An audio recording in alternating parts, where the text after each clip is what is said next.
Hey, sweetie, your mother showed me this Carvana thing for selling the car. I'm gonna give it a try. Wish me luck. Me again. I put in the license plate. It gave me an offer. Unbelievable. Okay, I accepted the offer. They're picking it up Tuesday from the driveway. I haven't even left my chair. It's done. The car is gone. I'm holding a check. Anyway, Carvana, give it a whirl. Love ya. So good, you'll want to leave a voicemail about it. Sell your car today on Carvana. Pickup fees may apply. Do you want to know what it's like to hang out with MS-13 in El Salvador? Or how the Russian mafia fought battles all over Brooklyn in the 1990s? What about that time I got lost in the Burmese jungle hunting the world's biggest meth lab? I'm Sean Williams. And I'm Danny Gold. And we're the hosts of the Underworld Podcast. We're journalists that have traveled all over, reporting on dangerous people and places. And every week, we'll be bringing you a new story about organized crime from all over the world. Available wherever you get your podcasts. The comments made by Amin Elhassan are made by him and him himself and nobody else, and not indicative of Basketball Illuminati, Tom Haberstroh, Anthony Mays, or any guest incorporated. I'm recording. I'm here. Yeah, I'm recording too. I'm here as well. I mean, we got kind of a tight window today. Do you think we're going to get this podcast going anytime soon, Tom? I mean, how many times do we have to do this with Amin where we told him a time and then he's gone and he says, oh, I got Wi-Fi issues or some other bullshit. Yeah, that's a new one. Yeah. Is that the new I got hacked of podcasting? Yeah. Oh, I'm sorry. My account got hacked. My Wi-Fi's down. Oh, sorry. Traffic. I got a lot of traffic outside. Sorry. A little late to the studio. I don't know. I'm just tired of it. I guess we should try to hold him more accountable, you know? Well, I guess it's probably my job as producer to hold him accountable, right? Is this going to air? Oh, wow. That's some loud mic noise to enter the room. Relax. Telling me to relax? We got a very important podcast to record today. Yeah. We'll get to it. There's no problem. The plane's not taking off. We got this. I mean, yeah, the plane can't take off because you're not here. Yeah, I mean, you see how that works? Sounds like I'm right on time. You know how you have to declare all your weight before you get on a private jet? Mm-hmm. How much did you declare for the Pulitzer? Immeasurable. All right, well, the captain's not going to like that weight declaration. 5 ounces. What are we talking here? It's weighty. This is a guy, Amin Elhassan, who has been for months now. He's on this new regimen. He proclaims that he's going to get hold everyone accountable. And yet here he's the one who's showing up late to the show. And it just seems like this is Wild Wild West, that no one is being responsible to the standard that we're setting here at Basketball Illuminati. Well, I'm sorry. Do you have a Pulitzer you'd like to put on the table? I don't. I went right up to it. Some things happened at the end. Maybe someone tore an Achilles that I wasn't able to get that Pulitzer. To me, I would think that the bigger issue is, well, the non-Pulitzer winners who are not pulling their end of the bargain here. So all those non-Pulitzer winners who show up on time and prepared. Yeah. I can't help but feel like there's a parallel here that you guys are trying to draw. What? Oh, are you going to ask us to check your resume? Maybe Google it by chance?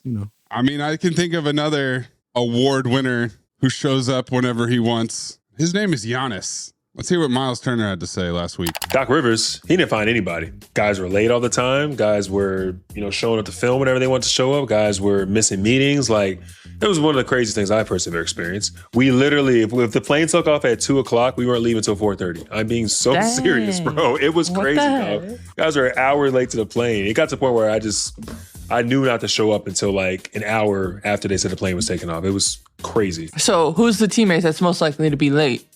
Well, all of yours, obviously, because nobody gets fined. Giannis is going to show up whenever he wants, really, I think that it's kind of just came with the territory at that.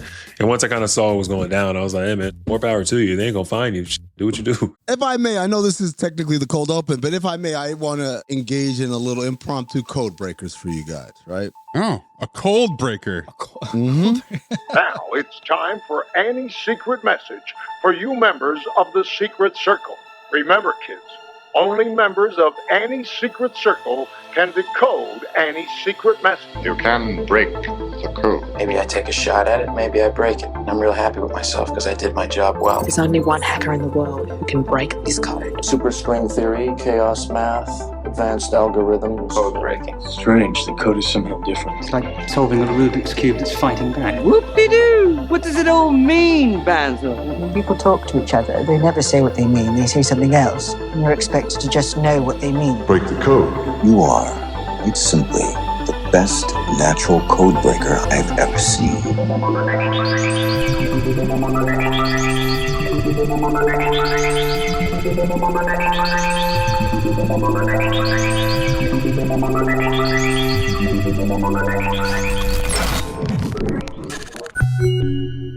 Years and years ago, before I even left the NBA, I said to myself, I'm going to write my memoir one day.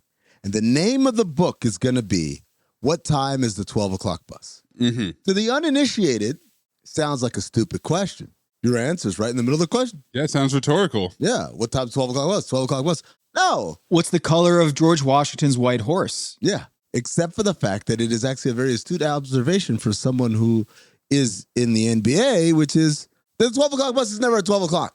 The 12 o'clock bus leaves when the most important people are going to be on it. That's what time the bus is. So it's a philosophical question. Absolutely. And so what Miles Turner said there is that Giannis's name is 12 o'clock. Yeah, the part that everyone got uproar. Well, Giannis is late. Oh my God, they're holding the plane. Oh my gosh, how could this happen? How is this guy? This guy's running amok. He's doing whatever he wants. And the reality is, this is commensurate with every single team in the league. You're a star player. Basically, it's on his time. Some guys shower slow. Some guys get done real quick and get up. It's all based on what your star player is doing.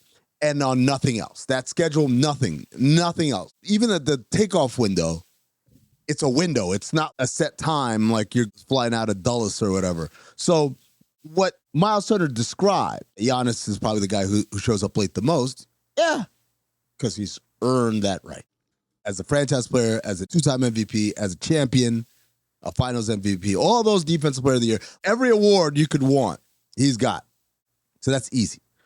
The difficult part, the part that I thought everyone was going to lose their mind over, was the idea that Doc didn't fine anybody ever for being late.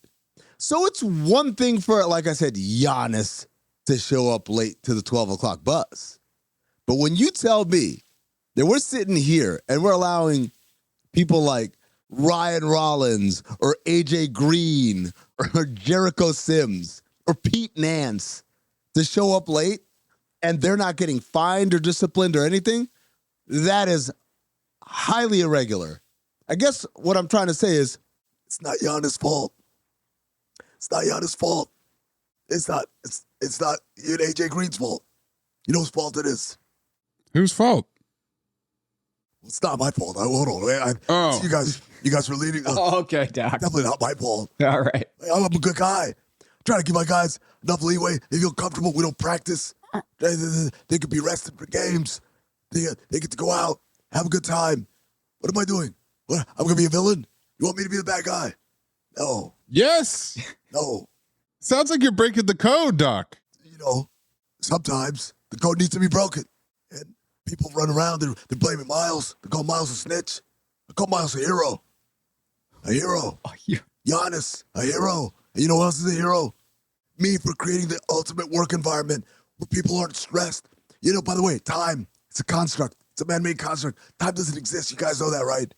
Time is something the white man created in order for black people to be late. Well, I said no. Once I get into a position of power, I'm going to break all these constructs.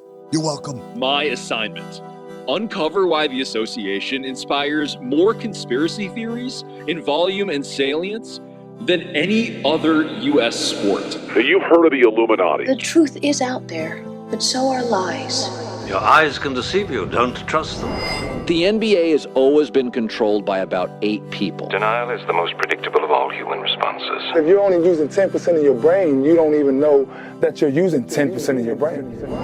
The NBA Illuminati. If coincidences are just coincidences, why do they feel so contrived? The Illuminati. But you start to follow the money, and you don't know where the f*** it's going to take you. It is unspoken. They have influence among other players. The NBA Illuminati. I don't have time for your convenient ignorance. Maybe I'm a conspiracist now as well. That's all it took. Oh, we got books, we got schools. You saw a video on YouTube. My eyes, sir. You've never used them before. We are the Basketball Illuminati.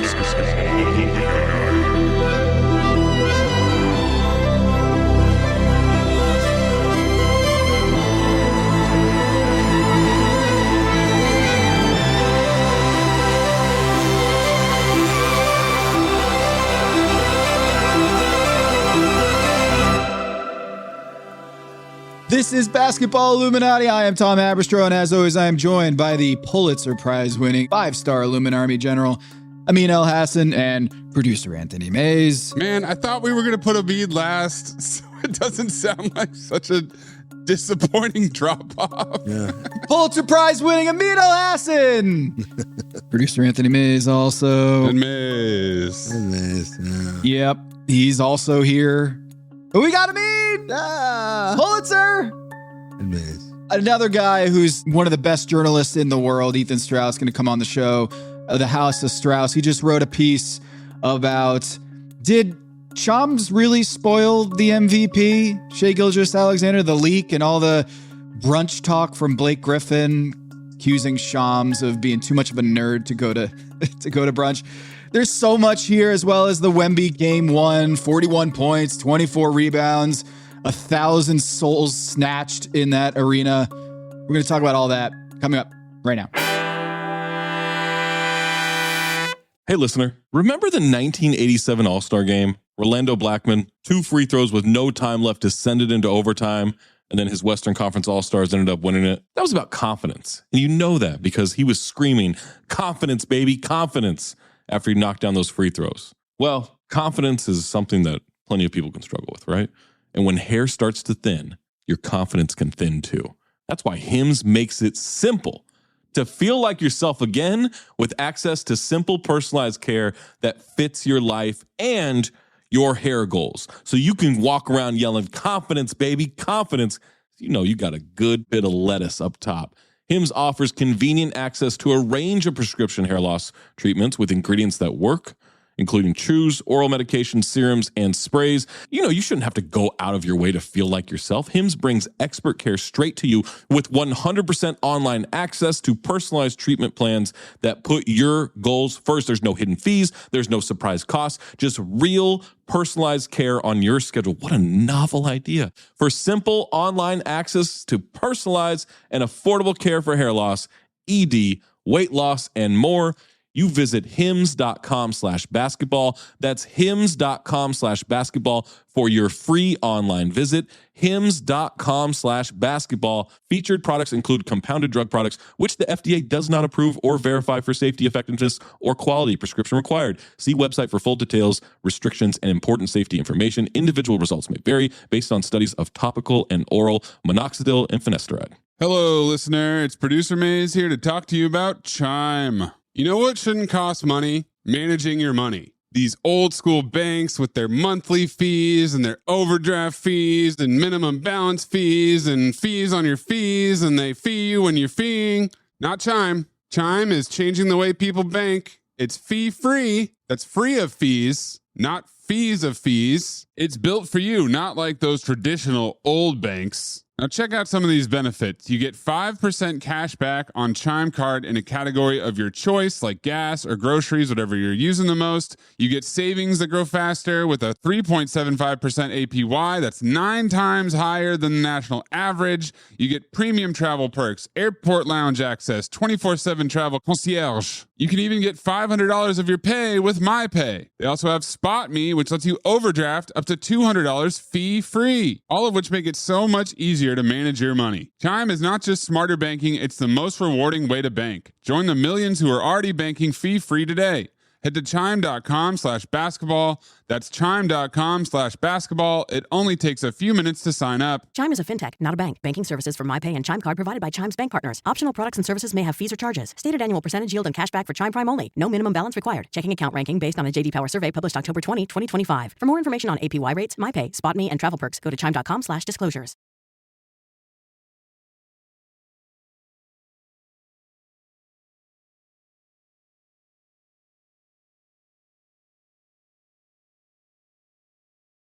Hello, listener. Producer Mays here to talk to you about Quince Cookware.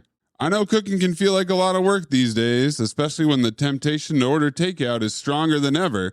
But trust me when I say that quality cookware makes a big difference in your experience cooking at home. I just got myself a set of 3 Staub rectangular baking dishes. Yes, that's Staub because it's French, and French means quality. It's made of Portuguese durable stoneware. It's oven safe up to 570 degrees Fahrenheit. You can even throw it in the freezer if you want. And the best part is, I know I got them at the best possible price. Because everything at Quince is priced 50 to 80% less than what you'd find at similar brands. You heard me right. High quality materials for half the price. How could such a thing be possible? Well, Quince works directly with manufacturers, cutting out the middlemen and passing the savings on to you.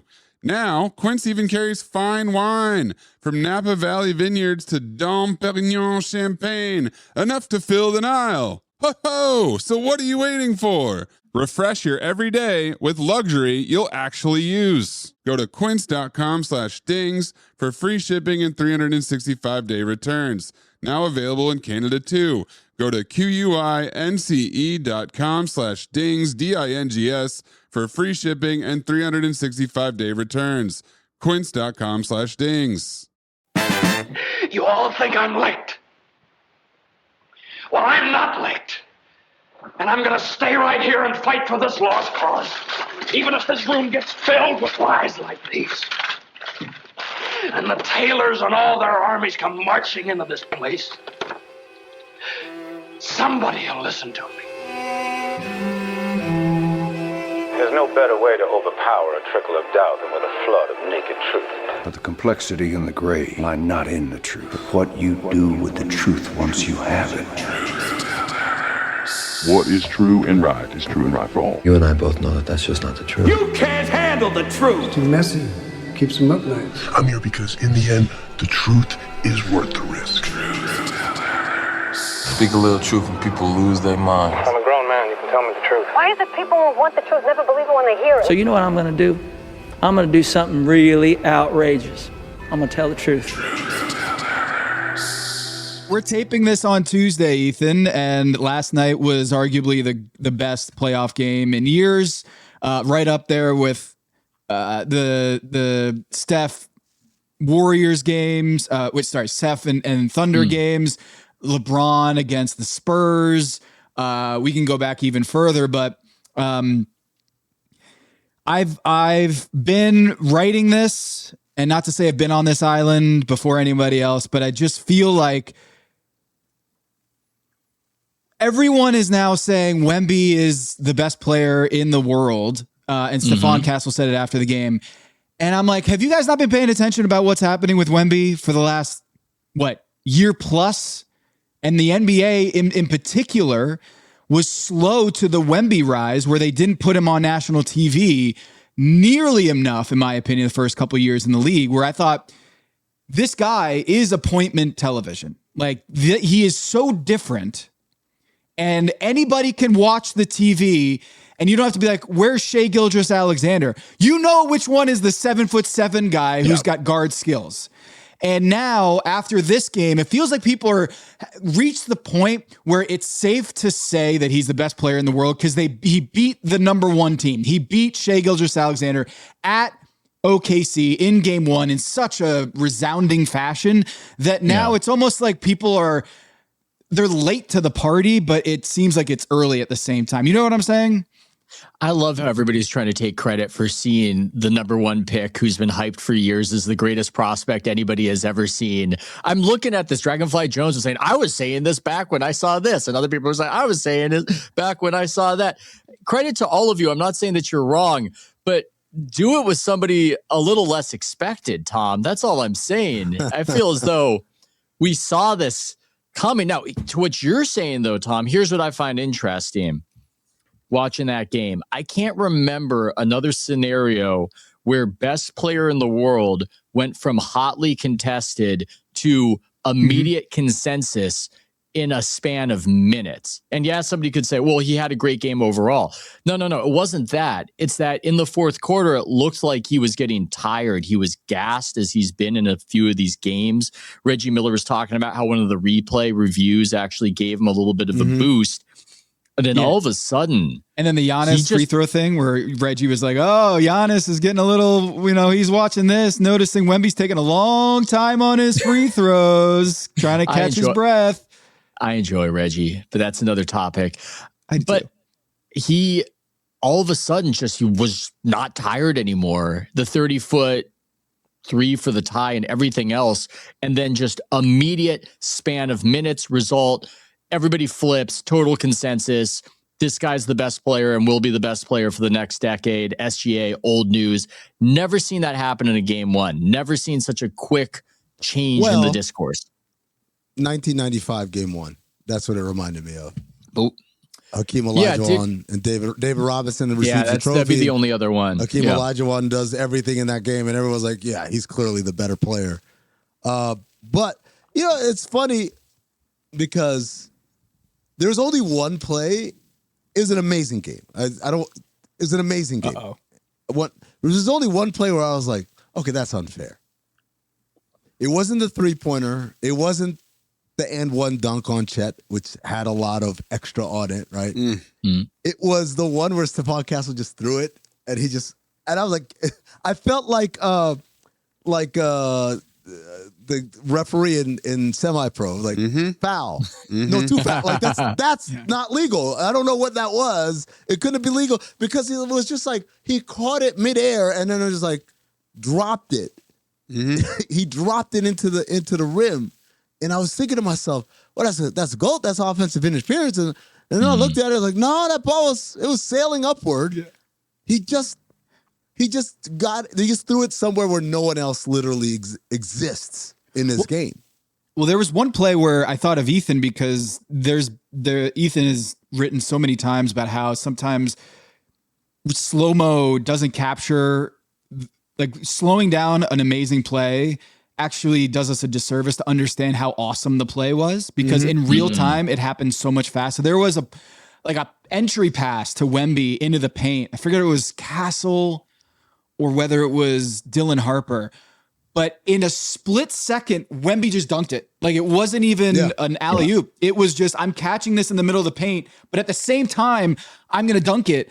I was just like, this is one of those examples that Ethan points out that if you slow that down, it doesn't capture how fast that was and how quick it was and how no one expected him to dunk it. It was just, here's an entry pass at the top of the key, and then he just turned around and flushed it through the rim.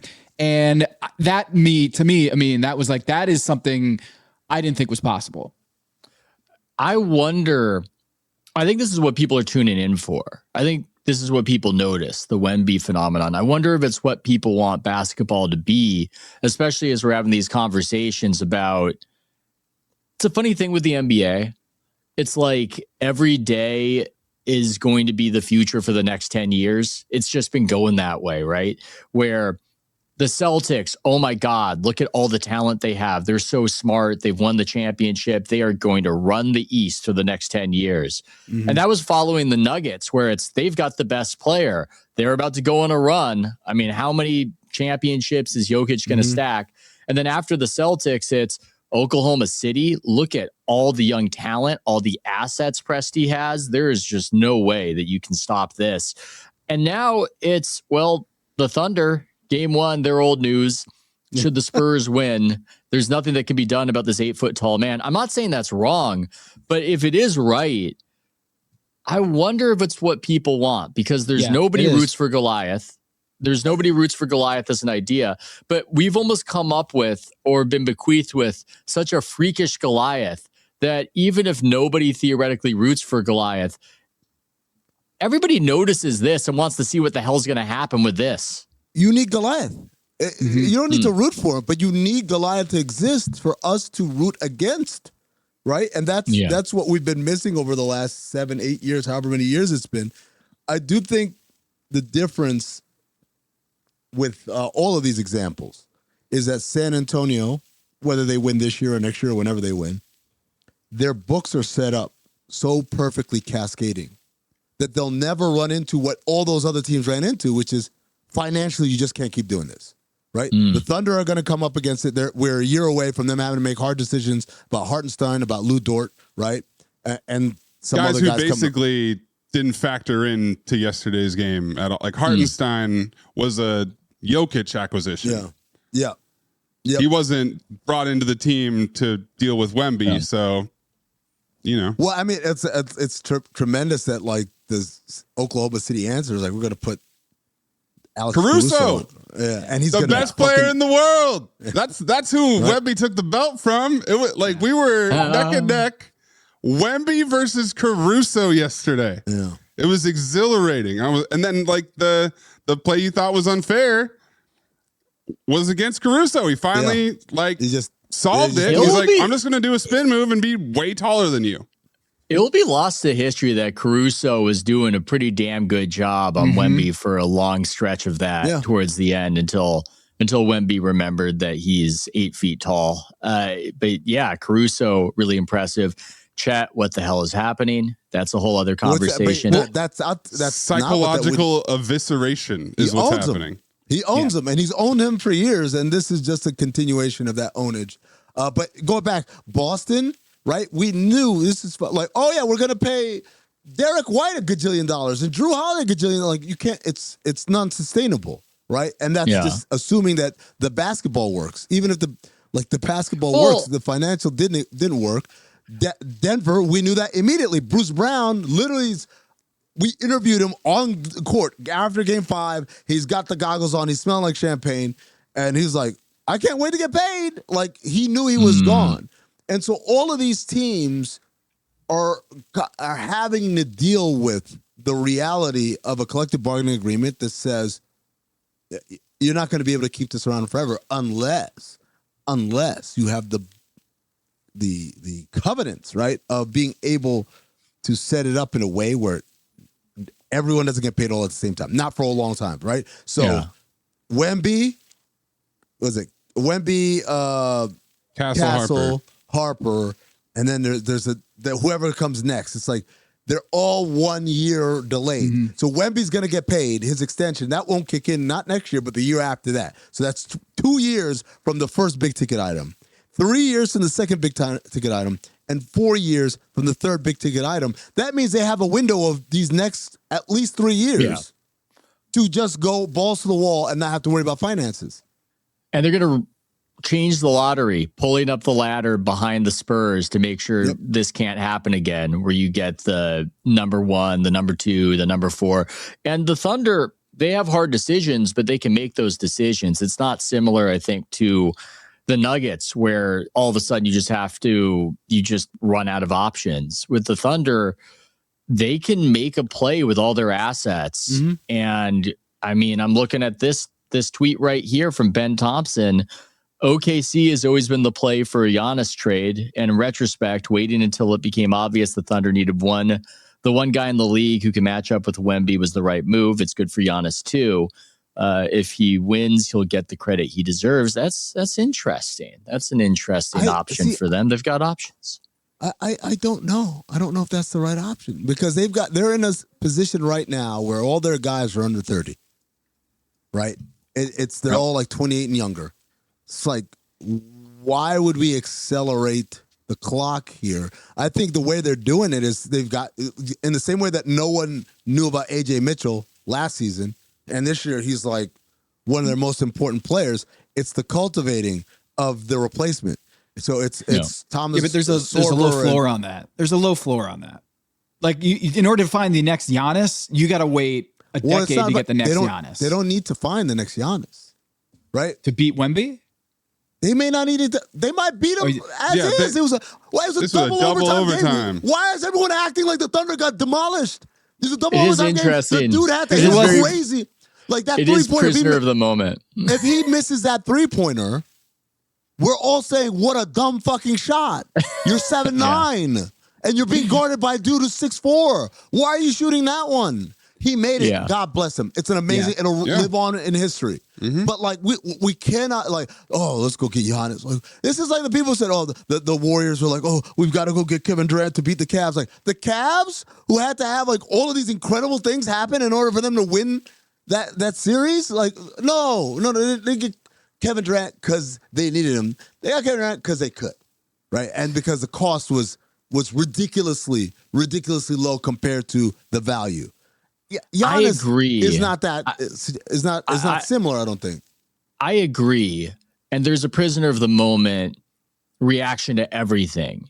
At the same time, there's just something to the Wemby phenomenon that feels almost like when one of those Game of Thrones dragons breaks free of the chains and starts flying up, and you just go, okay. At this point, it's different. Maybe the Thunder can win this series.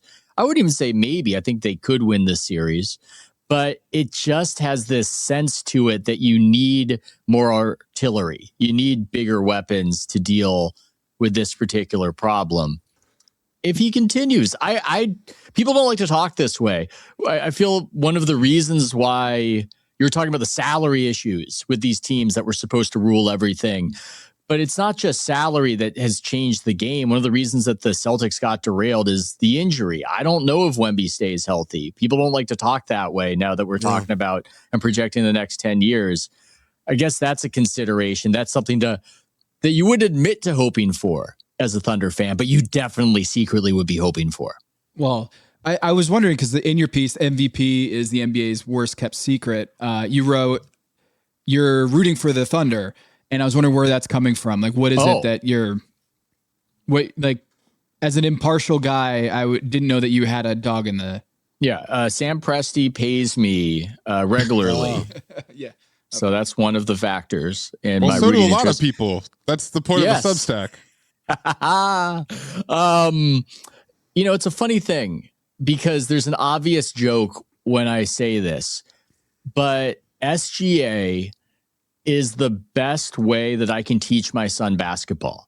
And when I say that, the obvious joke is, oh, so he's going to learn how to flop. That's the obvious response. But Steph Curry as a teaching tool is just fundamentally useless when you've got young children. Just all they do is they go out there. I once took my kid to a basketball clinic and he's doing the thing that you do. He's trying to just toss 3-pointers up on a 10-foot rim from the 3-point line that's fallen 10 feet short. And they can't really model their game off of that.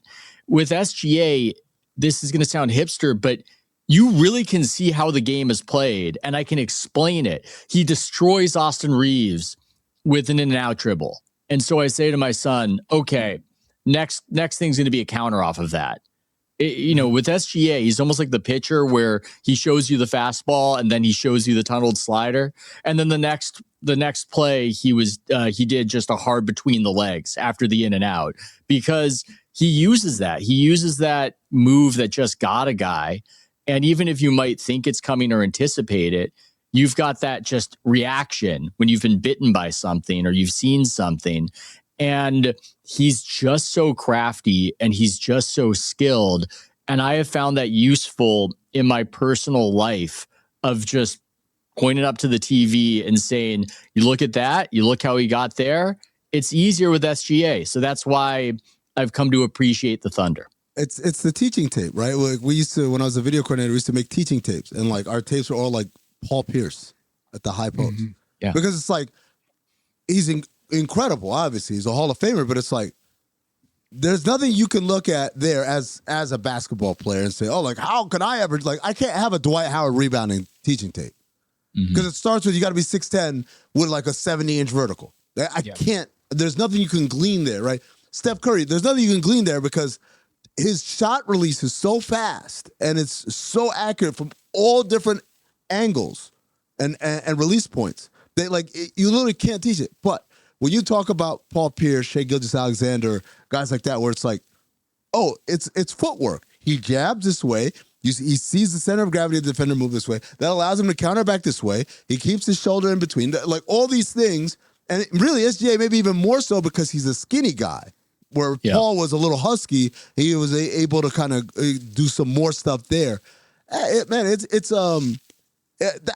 why it pains me when people say like, "Oh, I hate watching the Thunder play." I'm like, they're amazing, dude. Like even last night, as Wemby's having this amazing game, every once in a while he'd make the mistake of going down from here to here, and it's like piranha. Yeah, they're everywhere. Casey Wallace and all these guys, and then there's just a carcass. Yeah. You just see, exactly like the cartoons. You see the water bubble, and then you just see a skeleton, and that's what it looked like. And to me, like these guys are, man. When Jalen Williams had that steal and would come down on a fast break, I'm like, that's it, game over. That's game over. The dude had an amazing game, and they just piranha'd the fuck out of him right there. Dylan Harper had a couple of turnovers. Like these guys were just, they were there, and that 3-pointer was just like a fucking Pulp Fiction adrenaline shot to the chest of the Spurs. But it didn't impress you that much. No, not what impressed me was that goddamn just like I'm just gonna catch it in the middle of the air, like, and it was like he jumped up to the scoreboard, man. Like what impressed me though, to be honest, what impressed me about that 3-pointer that he hit was that it was just his second attempt, and this was last year. That's crazy. He had 13 attempts. You know, like it did. Game 1 against the Wolves, he was chucking. And it's like, man, if that guy just figures out that he's 18 feet tall, just go into the post, and then he's figured out. Yeah, that's why I'm like this. Like, man, if Steph Curry or LeBron or Kevin Durant or any one of those guys had that, great game, but and he hit that big 3 in the crucial moment, I'd be like, damn, man, kind of inevitable. Mr. Wembanyama shot 35% from 3 this year?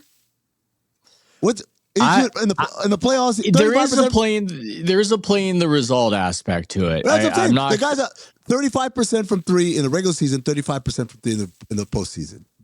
Guys, it's okay to say the amazing player hit a lucky shot. Like that's not given the distance. But the crazy thing is that you just knew it was going in. There was just something about it, the flow of it. And I get it. It is funny. It is funny how prisoner of the moment the whole thing is. It is funny how everybody who loses is the worst guy ever. I laugh at all the memes. I laugh at every meme that's so-and-so player when I need them to do such and such, or so-and-so player, our season's on the line. And it's a guy who looks like that player and he's doing some goofy dance. I laugh at all of those, but there is often an overreaction to it. And I think it's all the more so because social media is a competitive space. So everybody's trying to top the overreaction of the other person. And it really gives this elevated sense that this closely contested game was indeed this absolutely crushing result that the other team can't possibly recover from. And there's no way that these players who came up short are going to be different next time. So I think there's something to what Amin is saying. A quick message from today's sponsor, the ASPCA Pet Health Insurance Program. One time, my wife and I were getting home and we found that our dog had gotten into some stuff that, let's just say, they should not have eaten. They weren't acting like themselves, they had peed, and we started freaking out. But luckily, we had ASPCA Pet Health Insurance. It helped take the financial question out of the equation, so we were able to focus on getting our pet the care that it needed instead of worrying about how much it was going to cost us. Plus, when you enroll in an ASPCA pet health insurance plan, you could get a $25 Amazon gift card. It's a little treat for you while you're doing something great for your pet. Because big vet bills never show up when it's convenient, do they? To explore coverage, visit aspcapetinsurance.com/dings, D-I-N-G-S. That's aspcapetinsurance.com/dings. Eligibility restrictions apply. Visit aspcapetinsurance.com/Amazon terms for more info. This is a paid advertisement. Insurance is underwritten by either Independence American Insurance Company or United States Fire Insurance Company and produced by PTZ Insurance Agency Limited. The ASPCA is not an insurer and is not engaged in the business of insurance. Well, let's move over to this Shams piece that he revealed before the game that De'Aaron Fox was going to miss game 1, which was a genuine like, oh, whoa, that is breaking news. That's huge. I didn't see that coming. And that has been Shams this postseason where it's not trade deadline. It's not free agency, but he is breaking news. And one thing that got people all riled up was that he broke the news that Shai Gilgeous-Alexander was the was the MVP, which is something that we've been all tracking. And Max Crows came on this show 2 months ago and said, yeah, Shea's in the lead by quite a wide margin. And it seemed like Blake Griffin and the Amazon group were annoyed by this, like genuinely annoyed that Shams broke the news.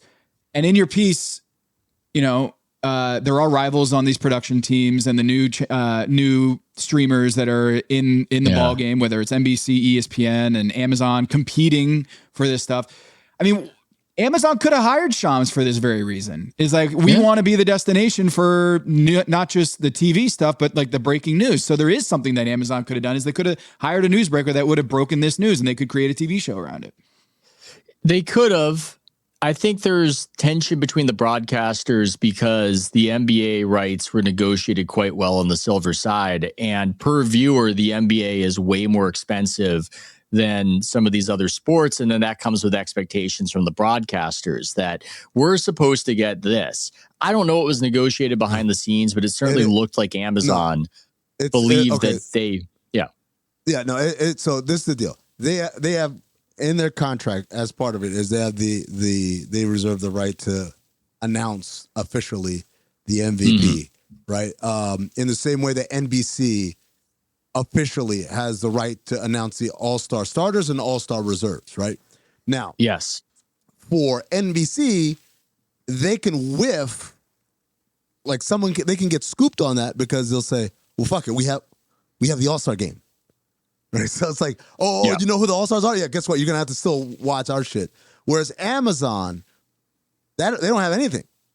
They don't even have game one for the ceremony, right? That was the end of their coverage is the end of the conference finals. That's why they negotiated for that. That's their last hurrah to be like, hey, it's the last broadcast of our coverage season. By the way, that's the MVP. Like that was their cherry on top. So they got scooped. This comes down to, I explained this on the Le Batard show. I said it's like having two people who are not friends, but they have a mutual friend. Yes. And the one guy has a problem with the other guy. It's the mutual friend's responsibility to step in. And like, guys, no. I promised him that he would get the last hot dog or whatever. Yeah. But if you got like these guys fighting over the last hot dog, I'm like, looks kind of gross. Yeah. Or like, these guys, kind of dicey. That's what the NBA is doing by allowing this to happen. It's not Shams' fault. Yeah. He saw a hot dog, he went and grabbed it, right? Instead of telling Shams to go to brunch, they should be telling Adam Silver to skip a brunch and lay down the law, because ultimately these leagues can control this to a degree. The NFL, they've got rules and regulations on what you can do as official media during the first round of their draft. The NBA doesn't. That's what the NBA chose to do. I think they decided it's just too hard. Somebody's going to break the info. Not every agent in this game needs a game credential, and not every reporter needs a game credential. And so it's just going to happen. So it wasn't worth it, but it seems to work.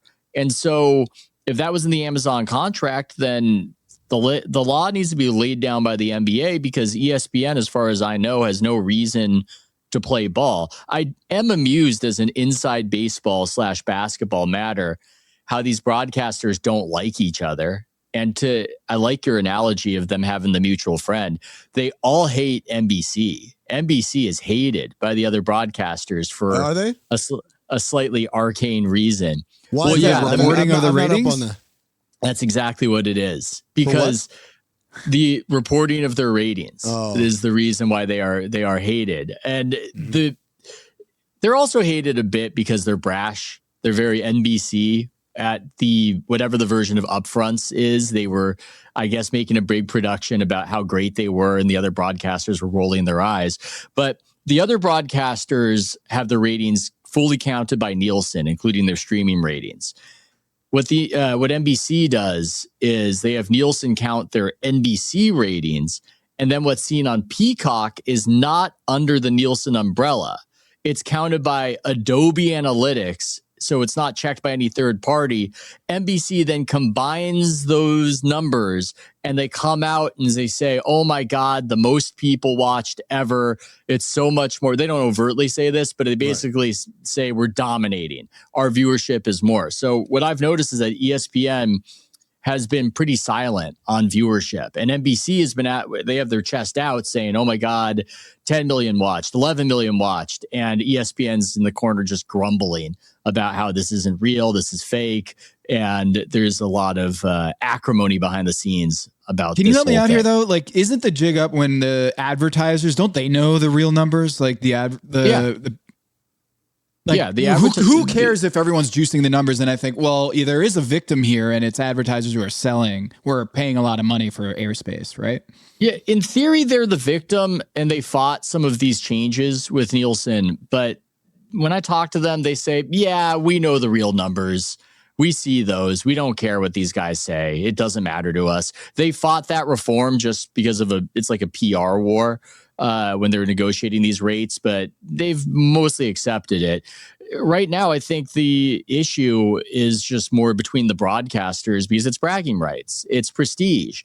It's important to them. It's not important to us. We might not care. I mean, I kind of care. It's kind of my beat. But overall, the vast majority of people don't care. But these people working for NBA, ESPN, Disney, ABC, and NBC, NBA, they want to have the broadcast that is the biggest broadcast, and so they care, and they're pissed off that Nielsen in this analogy is like the NBA. They're pissed off that Nielsen's not laying down the law and is allowing that. So that's that dynamic. Everybody's mad that some other authority isn't keeping the laws in order according to how they understand them. Except for our mutual friend, right? Adam Silver doesn't mind these ratings being inflated a little bit. Yeah, no, the NBA how much PR, yeah, the NBA PR account tweets out every NBC brag. They don't care. So you take that up with mutual friend Nielsen if you've got a problem with it. All the victory laps at the end of the season, most watched season ever, etc., was directly tied to all the changes, and I think the real interesting part is going to be next season's numbers compared to this season's numbers when everything's the same. But I do want to circle back a little bit to the Adam Silver Atlantic piece. Adam Silver goes to war, because watching last night's game, I couldn't help but think of the Coach K quote where he said, fans like defense too. And there was a whole lot of defense. So much defense. Game 1 of Thunder Spurs. What do you think is this the NBA that Adam has been chasing? I mean, I don't think it's the NBA he's been chasing, but I'm glad that he caught it. I think that product is what I want. And man, that was a great game. And this is a great series because of the defense. I can also imagine Coach K saying that in the Coach K voice, which is why I enjoyed that quote from the article. Yeah, people like defense too. Yeah, I could envision it in my ear. So I think it's great. And it was funny because I saw people talking about how this was the highest level of basketball they had seen in years. And I'm not even saying they're wrong, but I found that to be an interesting comment because I thought to myself, didn't Stephen Castle have like 8 dozen turnovers? Again, the Piranha was out in full force, man. And Shea had a shitty game, by the way. That's the other part. Well, that's what was interesting to me. It was because the ball's slipping all over the place, tons of mistakes. And I'm not saying that they're wrong when they say the highest level of basketball, but I almost wondered what they meant by it, because generally when we say that, it's because the offense is so clean and the execution is so beautiful. But we want things to be hard, man. Yeah. We do. And I mean, Tom's a bit of a golf fan. It's more fun when guys are hitting it in the lake. It's more fun. It's more interesting. Drama for sure. But I also think one thing that came through in the game last night, Ethan, was they cared. Like Wemby was diving for a loose ball and he got his head went into the hardwood, and Chet, his foot touched the ball out of bounds. And instead of flopping or pretending he was hurt, he was like, it was out on him. It was out on him. He was like really invested in making sure the call was right and that he was going to win that game in ways that maybe in the regular season, he's just on the ground, kind of writhing like, oh, that was a foul. But it just seemed like they wanted to win so badly, and the purity and the integrity of the game was back in ways that in the regular season, we've just all been waiting. Like, can we have some real stakes to this game? And it felt like it was there in abundance last game. Again, this I feel like I'm the Grinch who stole Christmas and stuff, man. But it's like, hey, what happens if one of these teams hits 25 threes last night? Well, that's why this is the greatest level of basketball. Like what is the greatest level of basketball we've ever seen? What if Aaron Boone didn't hit the home run against Tim Wakefield? It's like, yeah, of course. The story does change. It's fun. It's fun. It was a fun game. That's my thing. But when people say it's the greatest level of basketball because they cared so much, it's like, yeah, because somebody wasn't hitting 8 million threes and it's a blowout as a result. Right. And so, like, to me, all of these things are relative. They're relative to what we're talking about. If we're talking about a Western Conference playoff finals game, yeah, it was a great game, but like, I don't feel like this was a level of competition I haven't seen in a Moon's whatever. No, your point is well made. It does remind me of Owen Wilson's character from the Royal Tenenbaums, hotshot writer, where he's talking about everyone knows that Custer died at Little Bighorn. What this book presupposes is, what if he didn't? You know, there's a little bit of, yeah, but that happened to me. And that's what happened. We're reacting to what happened. It's so annoying. Eli cashed this situation in a great way. job. I'm just saying, all I'm saying is, we can say it was a great game. It was an amazing game.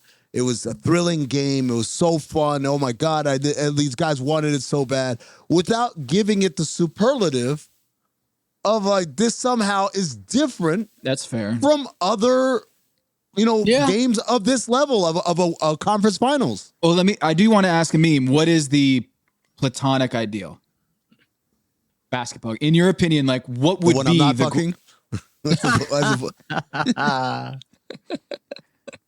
Like what is in your mind would meet the level of that was the greatest fucking game I've ever seen?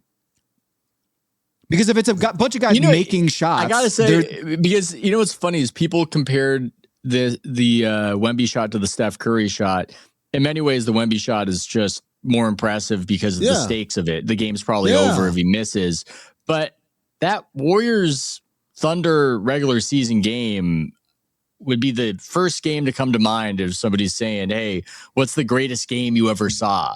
I'm sure that I should name a playoff game, but for regular season, that game in terms of gameplay. Ethan, how about 2016 Game 7? That was an ugly game. It was, that's a historic result. The fourth quarter was incredible, but like the most of that game was not well played, as are most Game 7s, I find. Especially in the finals. They're not, for sure. Game 7 of Celtics Lakers in 2010. It was fucking disgusting, man. No one could make a shot. I think about that Steph Curry game a lot, Ethan, because again, it was in February. It was like, why this? How could we ever compare? But I always think about it in the sense, and I'm glad that you're here so I can say this. It was the opening of the floodgate of something that we had only heard whispers of. You were the one who was saying, hey, Steph Curry routinely shoots from just inside of midcourt in practice, like normally, like a regular jump shot. And I remember saying, why doesn't he do it in the game? You ever ask him? He said, yeah, I asked him. He said, because it would just fucking blow people's minds. If I started playing like this, it would people would not be able to handle it. And so I remember watching that game, and the Warriors are making their comeback, and then they're down whatever, and Steph crosses midcourt, and I see him start to pull up. I was like, wait a second, I think there's still a lot of time left. And look at the clock again. Yeah, there's a lot of time. Why is he pulling up from there? And I realized, oh shit, this is the thing Ethan was talking about. And he fucking drained it, and you could hear the whole, like, it was like Teen Wolf the first time he turned into a werewolf. Like, what the fuck is this? There's a werewolf in the middle of the court. But what it ended up doing was it first normalized it for Steph, like, hey, you can shoot these whenever you want, from wherever you want. And because of that, hey, we can set these screens higher and higher. And because of that, the defenders are going to have to fight over on all of them. And because of that, the rest of the thing gets spread out. And because of that, all these other great shooters around the league are like, well, fuck, why don't I start shooting from a little further back to give my screen setters the same kind of leeway, to give my, to make the defenses stretch like that.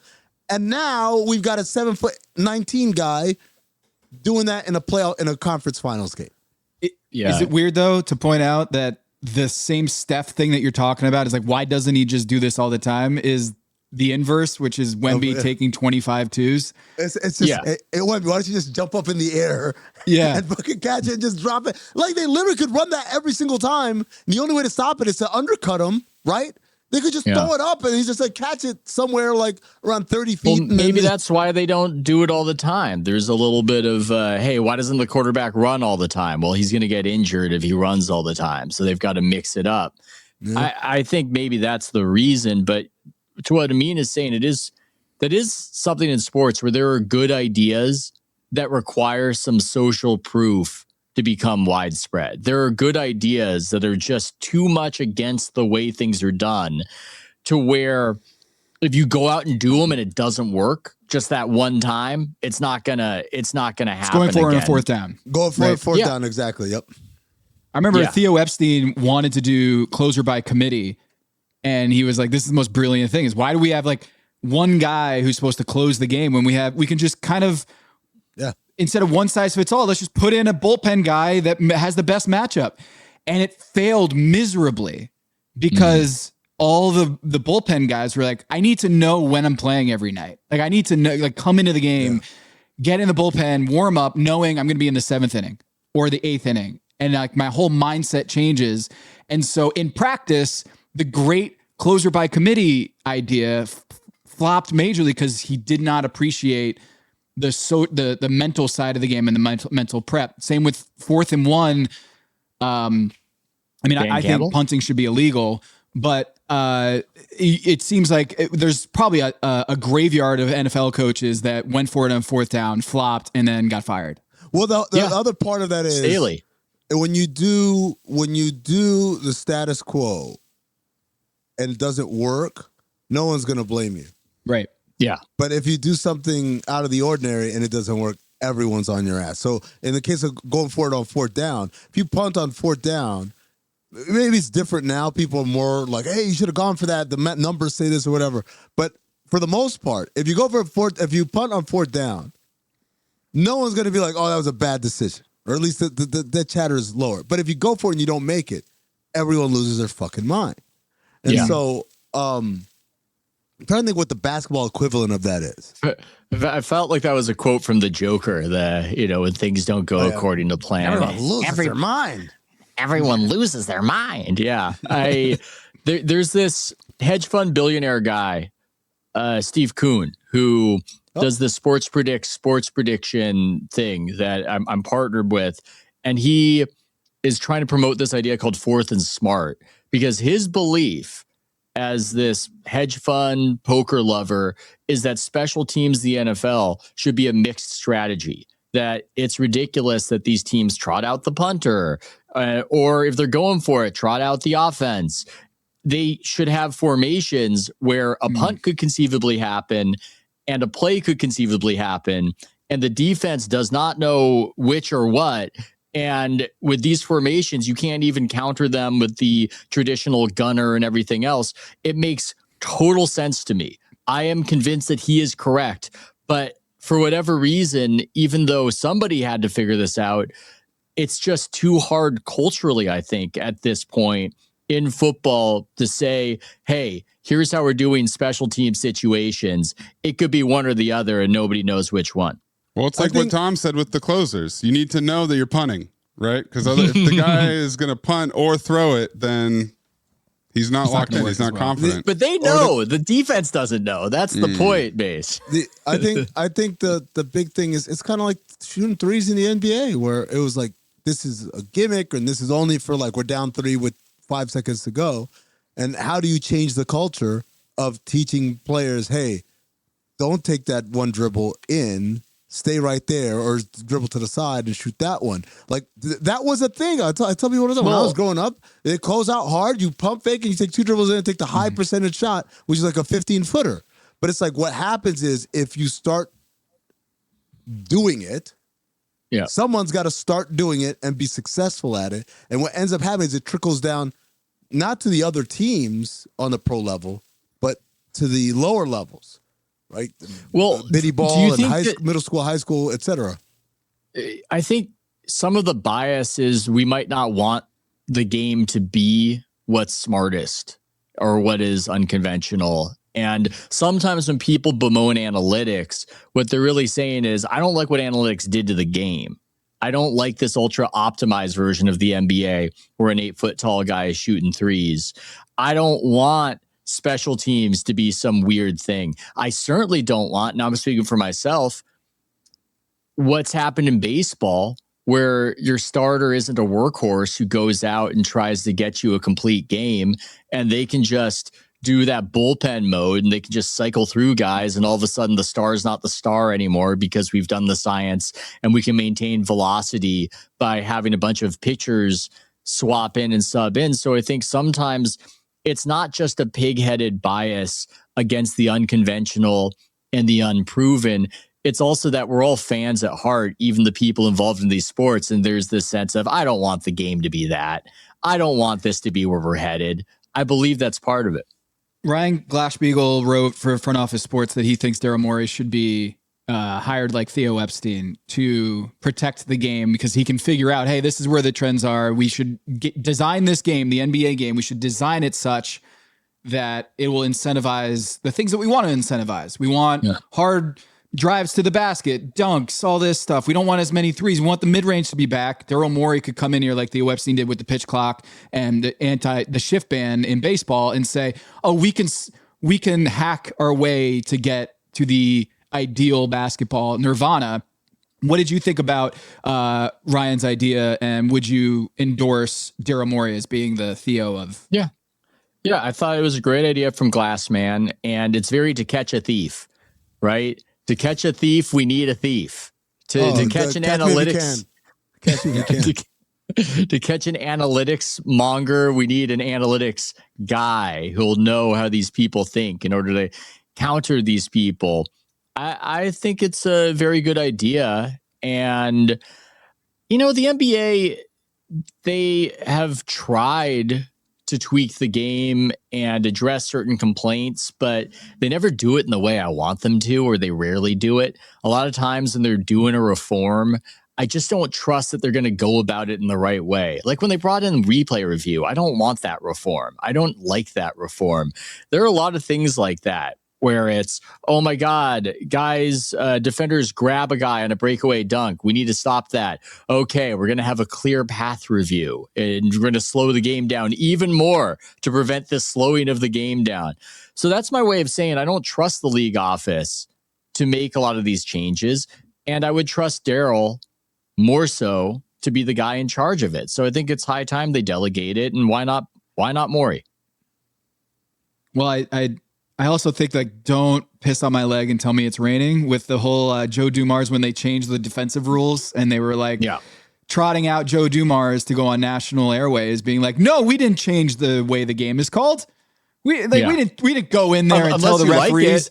Unless you like it. Do you like it though? But do you like it? Yeah, you know. But and then in this Atlantic piece, it's like, yeah, we absolutely pulled the sliders because Coach K said so. And it's like, yeah, then just come out in All-Star and say, hey, we decided to get back to a defensive-minded approach and not tell everybody, hey, we don't tweak the rules mid-season. We don't kind of pull the strings with the referees mid-season when Ethan, we were both like, obviously something happened here, but they had to wait until after the season to admit it. Yeah, it infuriated a lot of people in the NBA that they just changed the rules without telling anybody about it. Although a lot of fans liked the defensive grindy play that resulted. Now, my big thing is actually Andrew Sharp's big thing, which is I think slowing the game down is what the focus should be. They're not going to cut games. I know Tom wants that. I want it to a degree, but I just don't think it's ever going to happen. So instead of reducing the games, it's two different things. Well, I just wanting think something and then thinking it's not realistic are two different things. I'm with you. I don't think it's going to happen, but I of course. Think it's better. But what I think is more plausible isn't that we get fewer games, but that we get fewer possessions. The sharp idea is that after a made basket, the referee has to touch the ball first in order to slow things down. So you just can't run it out immediately after a made basket. And I think that's a pretty good idea. That's what I'd like to see implemented by Daryl or whoever. But do we want a game that's slow and walk it up? See, that's the thing. I think sometimes what people want, this is what people want. They want the illusion of an obstacle. They want to feel like this offensive thing overcame resistance. Yeah. Right? What they don't want is to watch people walk up and down the court. I guarantee that, right? The thing that we're looking for is how do we give defenders a better chance at being able to defend? Not how do we go back to 2003? That's not the answer. That's not the answer. I don't think we're going to be going back to 2003 if we do that. And there's still going to be the missed shot runouts that happen. And I'm not saying that this idea, because I haven't seen it implemented, I'm not saying that this idea will go perfectly, but I think it's the right thing to target. Because if we're not going to get rid of games, I think there's a sense that a possession has been devalued in the regular season. That when Bam Adebayo scores 83 points against the tanking Wizards, there's a feeling that this is not real. Versus when it happened when Kobe Bryant did 81, people felt like that was real.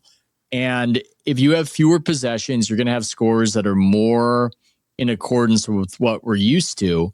And you might have fewer injuries because one of the reasons these guys get hurt is because of the pace of the game and how you have so many more bites at the apple, I guess. Although that's not really the metaphor for what we're talking about right here, but you see what I'm saying. So I just think that's the thing to target. We've had possession inflation with pace and space. We need some possession deflation. So if Morey's getting this hypothetical job that we don't think he's getting, that's the first thing I'm telling him. I would have a different edict if I was Daryl. And what would that be? Ban the hardened step. There's so many hardened steps. Well, the gather and then the gather, the step back rule, where you're like taking 18 steps to get behind the 3-point line. It's all about the gather. All of this is all about the gather. Right? It is. Because the original thing was like you're allowed 2 steps, but then it's like the 2 steps don't necessarily need to be going towards the basket. The hardened step is 2 steps backward, which is fine, I think. If we're doing it the way we all grew up playing basketball, which is the moment your dribble ends, that's the start of the step. Not like I can palm it and go like this, and it's still like as many steps as I want. It's so weird now where if the ball is spinning, then it is not rested, and therefore, and so players just have the ball spinning like it's one of the tops in Inception, and they're taking all these steps with it. And the videos are like, oh, and this is when the gather step starts. And I'm like, no. Yeah. When you stop the video is very subjective of when that ball is come to a rest in the palm of your hand is a very subjective thing, which also I think, Amin, you're right, is the gather step. If you tighten the rules on the gather step, it changes not just the pace of the game, because I think it gives defense a better shot at defending if you don't have a step through, or you don't have this side step to get to a 3-pointer, or the backward step. All of it would give a lot of power back to the defense. And I think the injuries would decrease because I don't think those are healthy movements for your joints and for your calves and for the other chain. The body knows when you're traveling spiritually, and it rejects it. It understands, and it corrodes. It knows. You need to be playing purity of basketball for your body to stay strong. Have you written, Ethan, about the Bob Myers, Daryl Morey dynamic? I have not, but I went on Philadelphia radio on Spike Eskin's radio show, and I felt like I was telling tales at a school about it. I felt as though I was saying things I should either be writing and couching, but instead I was just saying them on Philly Talk Radio. I'm fascinated by it. I'm fascinated by the whole dynamic between Myers and Morey. Tell me more. I don't know. Yeah. I'm like somebody you go like I would never spill secrets. Let me do this on my story. Yeah. Let me report this out on my own, please. Can I use this audio on my podcast feed? Yeah. I wonder. Yeah, I wonder. I'll talk to your producer. Let's go. Yeah, talk to Let's go. Okay, Mace. Okay. But are you saying that there's more there that you want to unspool, or that you? I'll say it. I'll say it here. Yeah. I think those guys have been engaged in a rivalry that is more heated on the Bob Myers side than on the Daryl side. I think those guys additionally have what the other guy wants. And so I find that interesting. This is just from my impression over the years. I've had a lot of conversations with both guys, and not so much with Morey about Bob Myers, but from the Bob Myers side, let's just say Bob was acutely aware that Daryl was a more famous in many ways GM who got more credit despite Bob Myers winning all these championships. And I think part of that dynamic is we want something different from GMs than we want from everybody else in sports. Everybody else in sports, we want you to win. That's the main thing that we want. We want victories. We want championships. We'll give you glory if you achieve that. With GMs, for whatever reason, we want you to be an ideas guy. And if we don't consider you an ideas guy, if we can't match an idea to you, well, you better be Jerry West. Otherwise, we're just not going to think too much about you. And Billy Beane. Uh-huh. Go ahead. I'm sorry. Well, I'm just saying, I'm just giving the examples. Like Billy Beane, right? One of the most famous GMs ever in baseball. Didn't win anything. Sam Hinkie is a famous GM. Famously, his whole big idea was not winning. Daryl has not won the championship, but Morey Ball is an idea. Meanwhile, I mean, how much credit do people give Bob Myers? I don't think the people of Philadelphia are clamoring for him to run the Sixers, which is kind of incredible considering think about that. the resume. But you were saying to me. No, yeah. So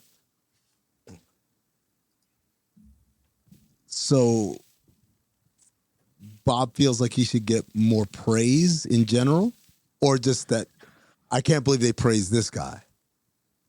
Hey, man, I'm not saying all that. Certain things were said. Maybe statute of limitations is out. I'm just saying the dynamic in Golden State was that let's say the Lakers were quite enamored with Daryl. They're VC guys. They love a quant. And Daryl is a quant. But also, this goes back to, we talk about the value of being different. Yes. Right? Well, like Daryl's just different. Here's what I would say about... that makes rich people go like, ooh, yeah. Like yes. that different guy. He thinks outside the box. Here's what I would say about Bob. I think Bob quite consciously tried to live the value of the John Wooden quote that he loved, that it's amazing what you could accomplish when nobody cares who gets the credit. Mm-hmm. So during this entire run, there's just glory being passed out everywhere. There's just an abundance of glory all over the place. Who wants a magazine profile? Who wants a TV interview? This guy's great. That guy's great. And Bob consciously kind of kept the media a little bit, at a remove. And we were aware of that covering the team. And he was doing a lot of trying to make everybody get along and playing peacemaker. But the result of trying to live this value of, I'm not going to try to seek credit. I'm not going to try to seek credit. You ask people, well, what's the Warriors? What's the Dynasty Warriors? They go, oh, it's Steph Curry, Steve Kerr. And then the other guys down the line. Mm-hmm. It became a manifestation of Steve Kerr's vision, which I think it was. But Bob never really opened up the vault to say, hey, here's what Bob Ball is. Here's my philosophy. And as a result, it's just true. He should be happy. He made millions of dollars. He won all these championships. But it's just true that people don't really care that much about his imprint. As someone who worked in a front office and had the same approach, and then had to work for a front office where it was like, if you weren't begging for recognition for everything. It was something wrong with you. I understand. I think it only matters in the sense that when your employer isn't even in on it, right? If the rest of the world's like, what has Bob Myers ever done? It's like, oh, Jerry West that did everything. I'm like, that's fine. The problem becomes when the people signing your checks are like, yeah, what has Bob ever done? And I think that's the part where it gets problematic, right? Is that it's not that the media or the fans didn't recognize Bob for what he did. It's that Joe Lacob apparently did. Yeah. It's like those championships were great, but this Wiseman guy, you know? This Wiseman character. So, yeah, and then on the other side of it, Daryl's really competitive and badly wants to win. I don't think Daryl really thought about Bob or felt any particular way like that, but he wanted those championships. And I remember having a conversation with Bob years ago where he was saying, man, when I see Daryl really just a ball of anxiety and nerves in the stadium during those Rockets Warriors games, I wish I could just come up to him and say, you know, it's not even going to do for you what you think it's going to do for you. Yeah, because he had the experience of you win the championship. Oh my God, it's so great. Champagne, incredible. And then you fly back and then it's just the same problems. And you've got this fantasy that it's going to validate you in some way, and it just doesn't. I remember there's the front office of a team that won a championship. I have a lot of friends. It's not Golden State. And I remember that maybe like a year later at Summer League hanging out with them and like shutting down everything. And it's like 5 a.m. and we're in a hotel suite. And it's like maybe like 10 people from that staff are all there. And I said, and we're all like, it's that moment where it's your truest self. I'm drunk enough. It's late enough. I'm going to ask. And I was like, is it everything that like, and they said, you know what? For like a week it is. It is everything you imagine. It's amazing. It's this incredible feeling. You're never coming everywhere you go. People are congratulating you. And then the realization sinks in that nothing has changed. And we just got to do it. Like, we got to do it again now. And it's like, and it's a hole that you shovel into, but it never fills up. And I was like, fuck, man, that's... Wow, Joe Mazzulla said that? Yeah, I was just going to say Mazzulla. Huh? No, but Joe Mazzulla would have said that, and that's good. That's what I live for. Yeah, I love the despair. I love the depression. The Sisyphean reset of the rock tumbling down the hill again. I love all those Missoula stories. I love the stories about how in drills, the winning team has to run sprints because they need to learn the lesson that success only results in more pain and pressure. I adore all of those stories. But yeah, if we catch the things we're chasing, it can be a depressing realization, and maybe it's not so. I don't know what I'm going to do if I catch it. I'm like a dog after a car. I don't have a plan. I'm not a schemer. I mean, you want a Pulitzer. Is it the honeymoon phase is over? Yeah, there you go. Not yet, baby. Not yet. Well, we're still that weekish sort of period following that. But yeah, maybe it's not so coincidental, as I wrote in my book, that Charles Barkley's happier than Michael Jordan. Maybe if Charles Barkley had gotten what he sought, he just wouldn't be as sunny a personality. Who knows? But Bob Myers, hard to be optimistic when you've been to the mountaintop and you realize like, oh, there's nothing there. Yeah, it's all fantasy. It turns out that this simulated war game called sports that we play isn't actually real, and it's all a bunch of contrivance. And, you know, even if people care about it, it's all totally ephemeral. I mean, you see this to a degree right now with the Oklahoma City Thunder. They thought that they were going to reach the mountaintop and everything would be different. One bad game, and it's these guys are bums. That was all fake. And we just rip status from you quicker, which almost makes it even more illusory. I mean, I thought about this with the Super Bowl. The moment I think about when it comes to this is There's an NFL Films clip of Jalen Hurts after he throws that touchdown bomb to Smith in the Super Bowl a couple years back. Because there's always been noise with Jalen Hurts and controversy, and is he good? Is he not? And it might have been Smith, might have been somebody else, might have been an O lineman. I think it was an O lineman. And it's the NFL Films Super Bowl footage, and he's saying, "You're validated. They can't F with you now. You know, you're validated. It's done." And in that moment, sure, the next season, Hurts was shaky, and it all came roaring back, even more so. So it doesn't even accomplish some of the traditional things you'd think it would accomplish nowadays. I mean, to bring it back to Daryl Morey's, they just took down the Boston Celtics. And then a week later, he's out of a job. Or you can go, Rudy Gobert was, everybody was raving about Rudy Gobert. Sorry, Rudy, if you're on here. But then he got embarrassed in the second half of that series. It reminds me of Brian Windhorst, who says all his favorite maxim in the NBA is there's always time. And when Brian says it, he's usually in an optimistic tone, but I also look at it from the opposite side, which is oh, you're right. Is like we had a moment where Rudy is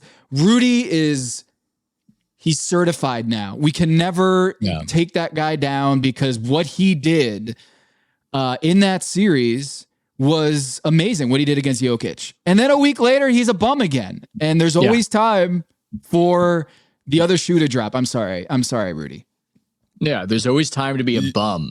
You either die a hero or you live long enough to become the villain. The Batman. That is Batman. Sacha Baron Cohen said in Talladega Nights, is what I assume is being. Will you be my Kitty Kurik? By the way, Wemby has a little bit of that character in him, which amuses me. Where he'll talk about existential philosophy. Sounds like he's talking about Formula 1 instead of the traditional NBA quotes. Ethan, did you two, you're talking about your kid and how you're watching a lot of Shea to teach him basketball. Does your kid, is he moved by Wemby at all? I mean, he notices him. The problem is that your kids are often going to mirror some of your takes because they don't understand everything else that's happening. And I'm not trying to teach him that, oh my God, you should be amazed. But no, he notices it's a noticeable thing. It cuts through. I don't know if kids love Wemby or don't like Wemby, but I'm pretty sure that they, like everybody else, notice Wemby. It's just nothing to model your game after. That would be ludicrous. Yeah. I remember Manute Bol, I was just obsessed with. Oh, he's yeah. kind of like in the Guinness way with like Muggsy Bogues, of course. And then there's Manute, and it just the novelty Guinness World Records aspect of it is like, wait, there's a guy who's 5'3" and is really good in the NBA. And then there's a guy who's 8 feet tall and also really good. So I don't know. Yeah. It's like my kids watching the NBA now. Wemby, I think it is a reflection of me because I'm like, hey, this is easy for them to understand that guy is so much taller than everybody else, and look at him dribble the ball and shoot the ball. And it goes back to Spike Eskin's take, which is like, yes, so what? He's like 8 feet tall, so he should be dominating. And it's like, if it's that easy, then Taco Fall should be in the NBA, but he's in China. Right? Yeah. People could take issue with the Spike take, but I do think there's a question there about, do people want the NBA to be completely you have to be this tall to get on the ride sport? It was fun when you could have a Manute and a Muggsy. And yeah, tallness has always been the major, most pronounced selection pressure in becoming an NBA basketball player. But I just wonder if that's the real future, if that's the future 20, 30 years from now. Do we want a future where it's a starting five of everybody over 7 feet tall against a starting five of everybody over 7 feet tall? Maybe. I don't know. Fun. Maybe. They got to trade for Giannis. Okay. We've already traded. Sam Presti's already made the trade. What is the trade? Okay. Maze, what is the trade? Do you think it's Jalen Williams? Hartenstein. And AJ? We can throw in AJ as the young prospect, you know? Topic. Topic. Some picks. Which I don't know. I mean, I like that the whole world is kind of cooled on Giannis. I like that it's not as exciting to trade for Giannis anymore. I like that that's happened. It's interesting. It's either setting up for a big I'm here, I'm back type situation, or it's like, yeah, the naive chicken nugget eating, corn dog having Greek freak smoothie swilling of the 2010s is, his time's up. Life comes at you quick. It's ephemeral. What do you think would be the biggest sports culture trade?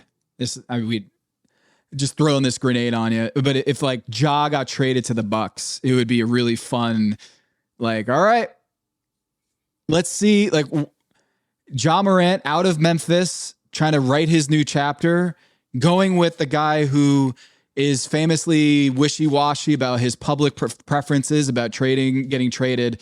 I'm trying to figure out what would be the most interesting House of Strauss NBA trade on the big board. Because we just discussed Giannis going to OKC, if that would get you excited. That one piqued my interest. It's rare that the hypothetical trades pique my interest, but the Giannis one does. I'm not enough of an expert, Tom.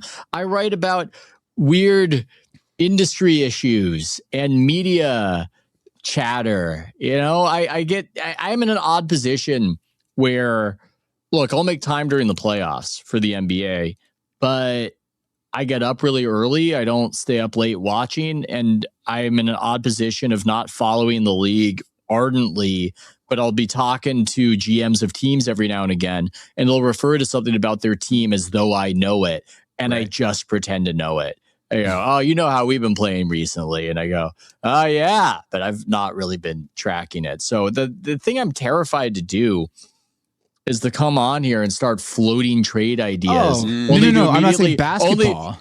I'm saying like only for like Danny LaRue to descend from the rafters and go, that can't happen.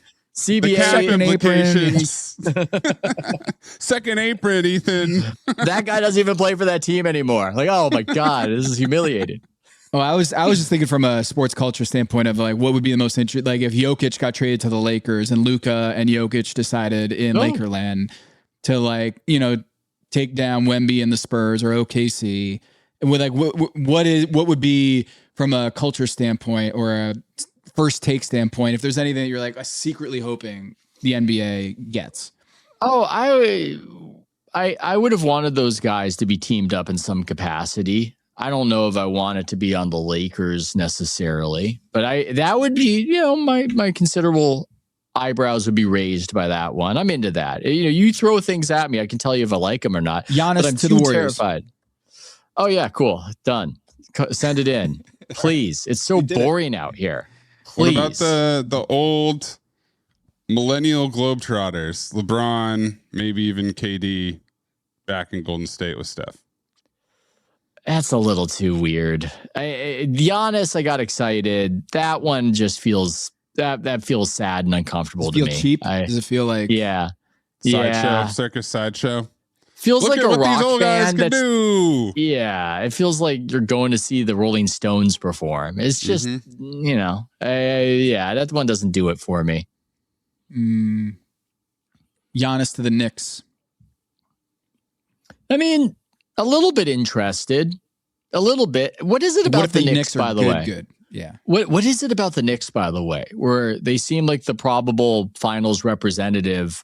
They've got all these celebrity fans, but it just seems like there's something about them that outside of New York, people aren't terribly interested in the way they are with the Spurs, for instance. What's up with the Knicks as a product? At Yahoo, we do the weekly big number with Dan Devine, and we do this show. And I remember at the end of the season, Ethan, I don't think we talked about the Knicks once.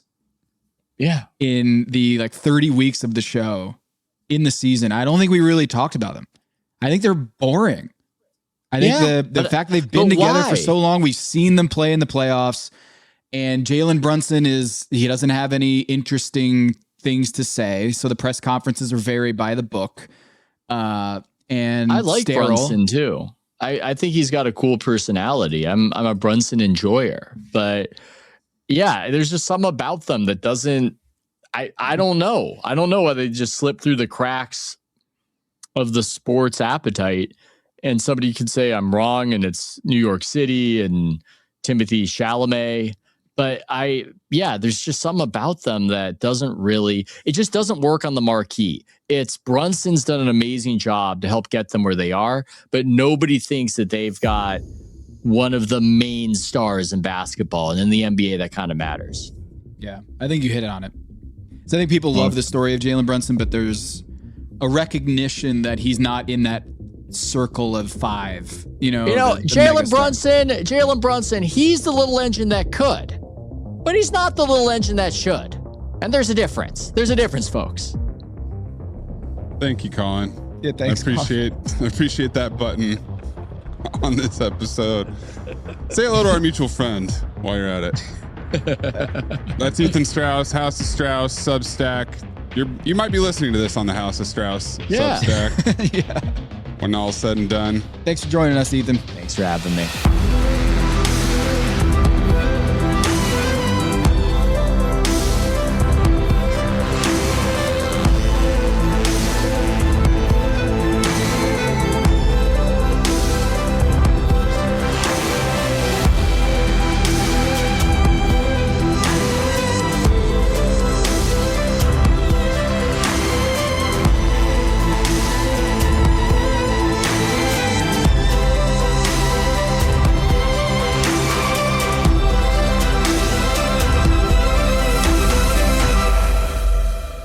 That's what you should be waiting to hear me say. You're welcome.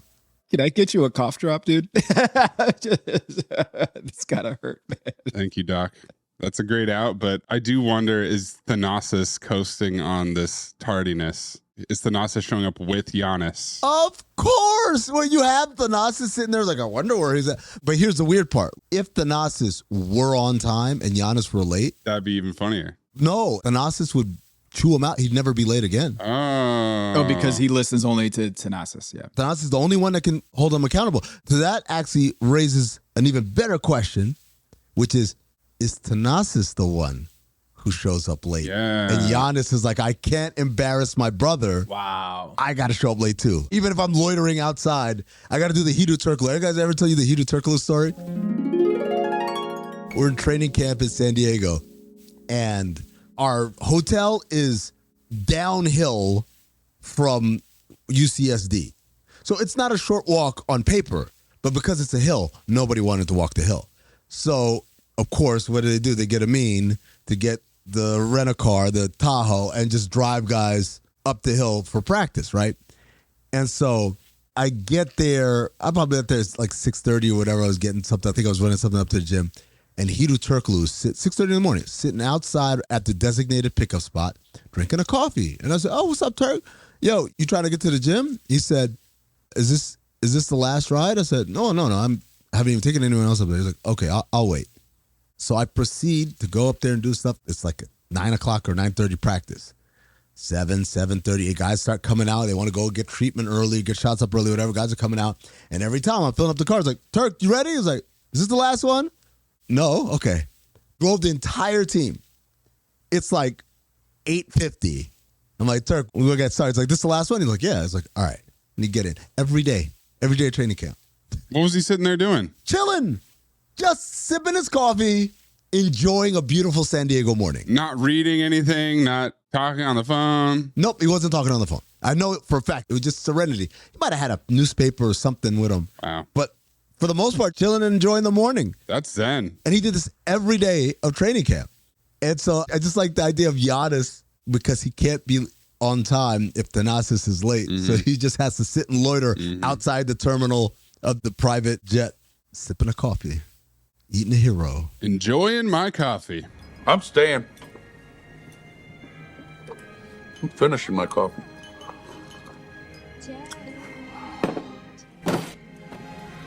Enjoying my coffee. The breeze from the bayou keeps moving.